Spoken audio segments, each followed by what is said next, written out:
গেল বছর দেশে প্রবাসী আয় এসেছে ৩,২৮১ কোটি ৬৮,৭০,০০০ মার্কিন ডলার, যা ২০২৪ সালের তুলনায় ৫৯২ কোটি ৮৪,৫০,০০০ ডলার বা ২২.০৪% বেশি। এই ধারাবাহিকতা ধরে রাখতে সরকারি পদক্ষেপের অংশ হিসেবে সর্বোচ্চ রেমিটেন্স পাঠানো প্রবাসীদের যাচাই বাছাইয়ের মাধ্যমে দেওয়া হচ্ছে বাণিজ্যিক গুরুত্বপূর্ণ ব্যক্তি সিআইপির স্বীকৃতি।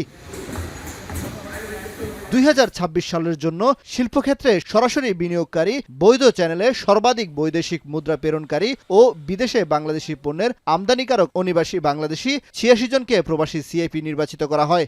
নির্বাচিত সিআইপিদের সফলতার গল্প শোনার লক্ষ্যে আবুধাবি বাংলাদেশ দূতাবাস আয়োজন করে মিট দ্য সিআইপি শীর্ষক অনুষ্ঠান, যেখানে সিআইপিরা তুলে ধরেন তাদের প্রবাস জীবনের নানা গল্প ও প্রতিবন্ধকতার বাস্তব চিত্র।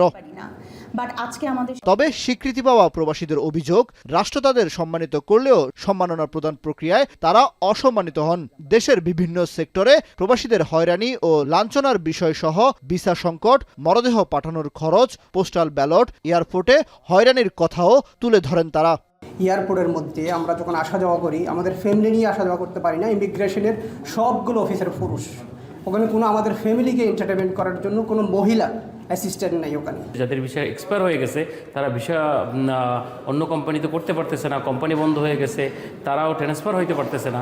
এই ভোগান্তির থেকে আমরা বাংলাদেশ সরকারের কাছে আকুল আবেদন জানাই যে যেন ভিসা খোলার ব্যাপারে তারা তৎপর হয়।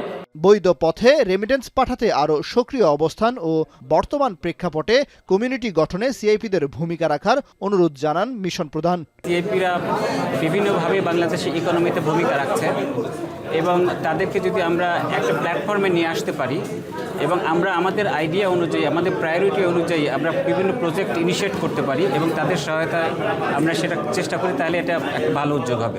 সিআইপি হিসাবে আপনাদেরকে নির্বাচিত করা হয়েছে, তার সাথে কিছু রেসপন্সিবিলিটিসও আছে।